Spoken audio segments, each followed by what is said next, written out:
तुम अगर कोई काम करते भी नहीं और भावना तुम्हारी शुद्ध नहीं है, पवित्र नहीं है, वो उसमें प्यार नहीं है, दया करुणा नहीं है, तो वो करना कराना बेकार चला जाता है, कुछ नहीं करना हो। आप सभी को प्यार भरी राधा स्वामी जी। देखिए, जो आज का सत्संग का विषय है उसमें महाराज जी ने बताया कि भक्ति करनी है तो आपको माया को छोड़ना पड़ेगा। अगर आप माया के स्वार्थी है तो आप भक्ति नहीं कर पाओगे।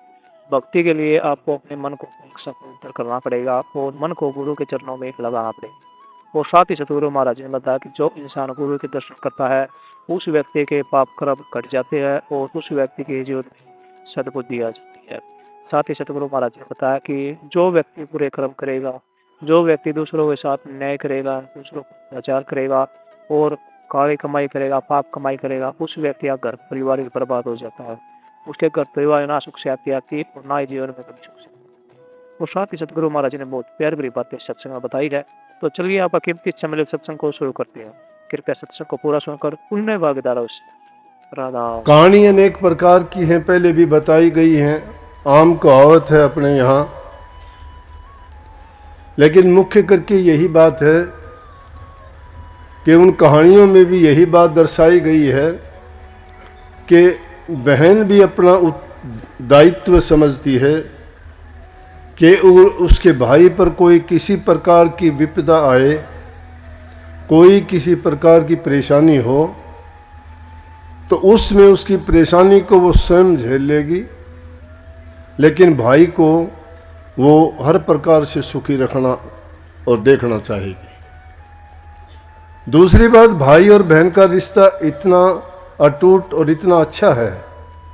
अब स्वार्थ के बस तो दुनिया में चाहे आदमी किसी भी रिश्ते को खराब कर ले, पति पत्नी का खराब हो जाता है, भाई भाई का खराब हो जाता है, बाप बेटे का खराब हो जाता है, गुरु शिष्य का हो जाता है, वो तो कर लेते हैं, बेशक कितने भी कर लो।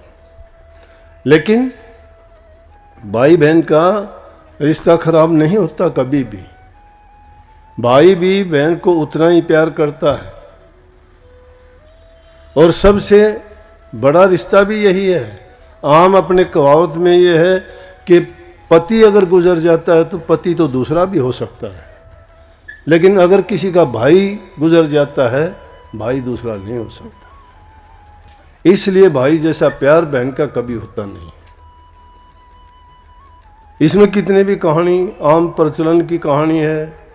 एक बहन थी, बड़ी गुस्सेल थी, उसकी शादी होगी किसी गांव में, अच्छे घर में हो गई। वो धनवान था, शादी होने के बाद आई नहीं, मिलने भी नहीं आई, ना भाई से मिलने आई, ना माँ पिता से मिलने आई।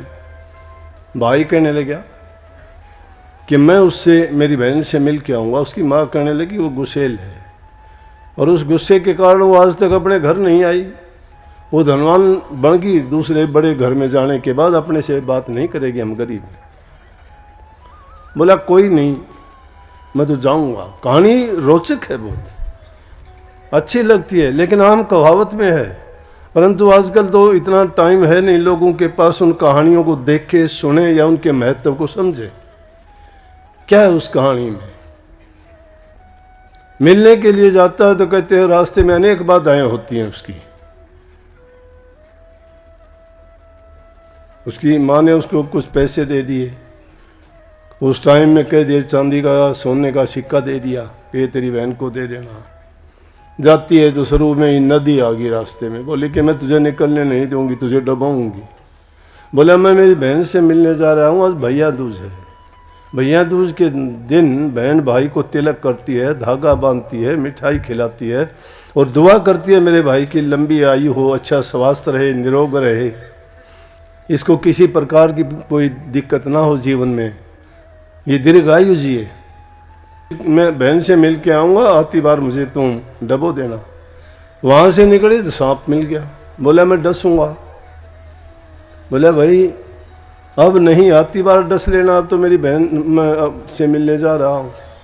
उसको भी कह के वादा करके कि आती बार डस लेना चला गया। आगे गया, शेर मिल गया। बोला कि तू तो मेरा आहार है, परमात्मा ने भेजा है, मैं तुझे खाऊंगा। बोला कि नहीं, इतनी कृपा कर दे, बहन से मिल के आ जाऊँ, उसके बाद खा लेना। बहन के पास जाता है, घर के दरवाजे बंद हैं, बहन चरखा काटती है, काटते काटते धागा टूट गया। वो धागा टूटना कहते थे पुराने जमाने में बुरा शगुन होता है। उस टाइम में वो बोल पड़ा, तो उस टाइम में अगर बोल पड़े वो किसी के कहने से, तो वो फिर अपशगुन पूरा ही हो जाता है। उसमें यही होता है कि कोई न कोई उसका यारा प्यारा भाई या नातेदार गुजर जाएगा। उसके भाई ने आवाज़ दी, 2 दी, 4 दी, बहन का नाम लेके दरवाज़ा नहीं खोला, क्योंकि वो धागा टूटा हुआ था। और जब तक वो धागा जोड़ के कुकड़ी पर नहीं चढ़ा देती तब तक उसको बोलना नहीं था। वो जोड़ के उसने सोचा माँ ने कही थी वो बात सही है, ये तो अब ईमान में है, दरवाज़ा नहीं खोलेगी। उसने बोला भी तेरा भाई हूँ, मिलने आया हूँ, लेकिन जब तक वो नहीं चाहती थी कि कोई अनर्थ हो जाए, धागा जोड़ के कुकड़ी पे जब चढ़ गया तो दरवाज़ा खोल के देखा उसका भाई वापस आने लगा। बुलाया उसको, बुला के सारी बात की, कहने लगी भैया ये बात थी, मिल के उससे। और वो वापस जब चलने लगा तो कहने लगी आज ना जा, कल चले जाना, आज तो तू आया है। अगले दिन जाने लगा, उसको खाना वाना खिलाया, उसके लिए लड्डू बनाए। लड्डू बनाए तो उन लड्डुओं में क्या हो गया कि एक छिपकली मर गई बीच में, और कुछ लड्डू उसको बांध दिए। वो बोला मैं रास्ते में खा लूँगा, यहाँ तो नहीं। वो चलेगा, लेकिन जब वो घर से निकल गया तो उसको पता लगा कि उसमें तो जहर था छिपकली के में, और अगर वो खा लेगा तो वो तो गुजर जाएगा। भागी वो पीछे, 2-4 कोस पे जाके पकड़ा। कहने लगी वो लड्डू कहाँ है? बोला कि अभी नहीं खाए ये रे। बोला कि ये ना खा, तो इनमें तो जहर है। वहाँ दोनों बहन भाई बैठ के, बोली भागी गई थी, बोला प्यास लगी है। बोला पानी लेके आता हूँ मैं, पास में ही कोई पानी का तालाब है। बोला तू नहीं, मैं ही लेके आती हूँ। वो गई तो वहाँ एक बूढ़ी औरत मिली उसको। ये आम कहावत चलती थी पहले, बताया करते थे। बूढ़ी औरत मिली तो उससे पूछने लगी, पानी लेने गई कि पानी क्यों ले जाती है? बोले इस तरह से बात होगी, मैं पानी पीऊँगी, भाई के लिए लेके जाऊँगी। बोला तू कौन है? बोला मैं तो होनी हूँ। होनी कौन सी? जो होके रहती है वो। बोले कि होनी है। बोले तो यहाँ क्यों बैठी है? बोला 2 भाई हैं, उसका भाई गुजरेगा। बोला ये कैसे? बोला लेकिन मैं तो मेरे भाई को बचाने के लिए आई हूँ, हम ही हैं वो। तो उसने उससे कही कि किसी तरह बच सकता है? बोला बच सकता है, उसकी बहन उसके लिए साथ रहे, और जो कोई विपदा आए वो खुद ओढ़ ले। तो विपदा तो पहले आई हुई थी। वापिस आके पानी दे के कहने लगी तेरे साथ चलूँगी। बोला मेरे साथ कहाँ चलेगी? मुझे तो पता है मेरा अंत टाइम है, शेर खा जाएगा, सांप खा जाएगा, नदी डबो देगी। लेकिन कैसे चलते हुए अपने साथ लेके गई। सांप के लिए दूध ले लिया, शेर के लिए मांस ले लिया, और नदी के लिए कहते हैं अपनी चुन्नी ले ली कोई। सांप को तो कह दिया कि ले दूध पी ले, तुझे पेट भरना है ना, डसने से क्या मिलेगा, ये ले दूध पी ले। सांप ने जाने दिया। आगे शेर बोला कि तेरे भूख लगी है, तो इसको क्यों खाता है, ले ये मांस खा ले। शेर ने कह दिया पेट भरना है, तो वो आपने दे दिया मुझे, अब क्यों खाऊंगा। आगे जब नदी आई तो उसमें जाके नदी कहने लगी डबोऊंगी। बोला कि ले तेरी भेंट चुन्नी ले ले नदी माता, मेरे भाई को ना डबो, घर लेगी। तो उसको उसने बता दिया था घोड़ी ने कि तुझे बोलना नहीं है, इसकी शादी हो तो भी नहीं बोलना है। और भी कई इस प्रकार की, जब उसकी शादी का टाइम आया ऐसी विपदा आई, लेकिन वो उसकी बहन आखिरी टाइम तक, शादी होने के बाद पति पत्नी को भी नहीं मिलने दिया। उसको पता था क्या होना है। जब उसके घर में दूसरी आफत आई, छत टूटी, उसके नीचे दब के मरना था, लेकिन वो बहन थी, उससे पहले ही उसने उनको चेता दिया, उसको पता लग जाता था। तब तक वो बोली नहीं किसी से भी। कहने लगी तेरा आने का क्या फ़ायदा है, तू तो खुश नहीं है ब्याह करने से, बहू आने से खुश नहीं है तुम। उसके भाई को पता था कि ये जो करती है वो सब मेरे लिए करती है। कहने का मतलब सारी विपदाओं को टाल के उसके भाई की शादी करवा के, और सबसे आखिर में उस घर से विदा हुई। जो बात कही गई थी कि बहन अपने भाई की रक्षा के लिए, उसकी लंबी उम्र खुशी के लिए, सब कुछ करने के लिए तैयार हो जाती है। इसलिए ये उस खुशी में त्यौहार मनाया जाता है। तो ये तो इसके बारे में थोड़ी जानकारी देनी थी कि भाई भैया दूज का मतलब क्या है।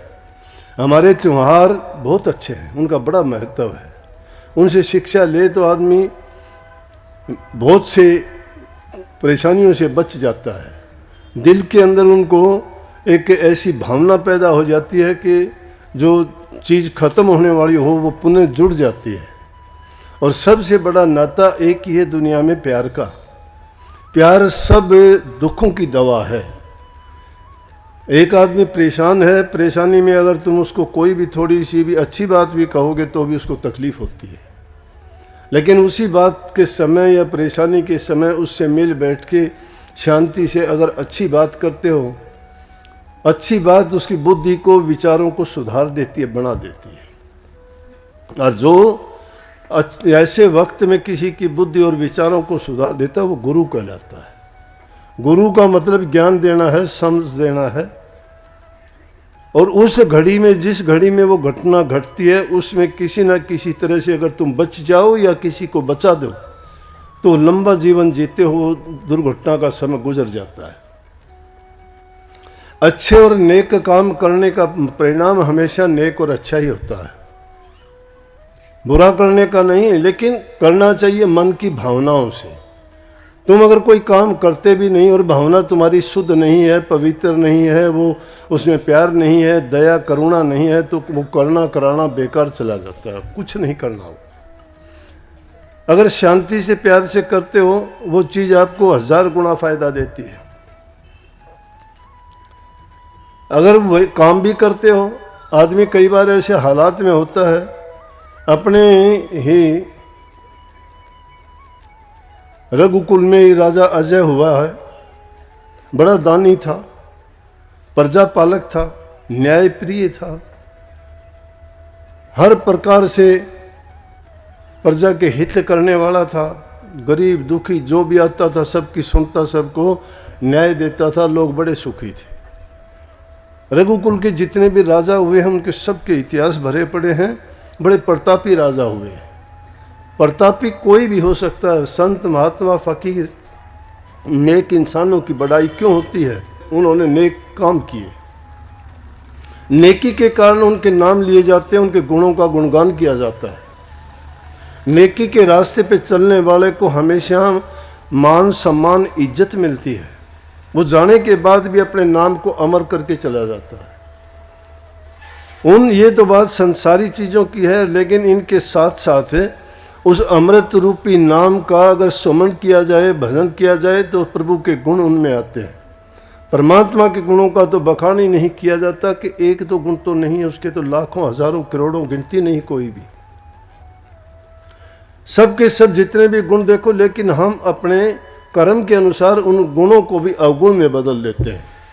हम उनकी अच्छी और सच्ची बातों को भी, जो हर प्रकार से हितकारी हैं, हमारे लिए लाभकारी हैं, उनको भी हम कई बार संदेह पैदा कर देते हैं, भ्रम की स्थिति में आ जाते हैं कि ऐसा क्यों हुआ। अपनी नासमझी के कारण ऐसा करते हैं। और कई बार नेक काम करते करते भी इंसान से बुरा काम हो जाता है। कई बार हालात इंसान से करवा देते हैं, कई बार वक्त ऐसा गुजर जाता है कि इंसान की बुद्धि भ्रमित हो जाती है, अपने आपे को खो बैठता है, लेकिन वक्त गुजरने के बाद पछताता है, फिर सोचता है कि मुझे ऐसा नहीं करना चाहिए था, क्योंकि हमारे विचार, हमारे ख्यालात दुनियावी ख्याल हैं, और दुनिया के आचार विचार व्यवहार और हालात हमेशा ही बदलते रहते हैं। महापुरुषों का संग करोगे, महापुरुष इन्हीं चीज़ों के लिए आपको प्रोत्साहित करते हैं, जगाते हैं, वो उन भ्रमों से निकालते हैं, ज्ञान देते हैं। प्रवचनों को पूरा सुनने के लिए आपका बहुत बहुत धन्यवाद। हम आशा करते हैं अपने प्रवचनों को बड़ा ही ध्यान से सुना होगा। तो जैसा ही प्यारे साथ संगत जी आपने सत्संग में सुना, महाराज जी ने बताया कि गुरु के दर्शन मात्र से एक इंसान का जीवन का कल्याण हो जाता है। गुरु के दर्शन बहुत ही भाग्यशाली जीवों को मिलते हैं। जिन जीवों को गुरु के दर्शन मिलते हैं, नाम की भक्ति मिलती है, उनका जीवन बड़ा ही निराला और उनके घर परिवार में सुख शांति आती है। जैसा ही गुरु महाराज जी ने बताया कि आप चाहकर भी कभी भी बुरे कर्म मत कीजिए, जितना हो सके आप अच्छे कर्म कीजिए, दूसरों के लिए भला कीजिए और उनके हित की बातें सोचिए, तभी आपका जीवन आगे बढ़ पाएगा, तभी आपके जीवन में मुक्ति संभव है और परमात्मा से मिलान संभव है। तो कृपया गुरु महाराज जी की इन बातों को आप अपने जीवन में अवश्य उतारिए और अपने जीवन को सार्थक, सफल और सुखमय अवश्य बनाइए। और साथ ही अगर आपको सत्संग अच्छा लगा तो कमेंट बॉक्स में राधा स्वामी लिखकर पुण्य भागीदार अवश्य बनिए। मिलते हैं जल्दी एक नए और बहुत ही प्यारे प्रवचनों के साथ। तब तक के लिए आप हमें दीजिए राधा स्वामी।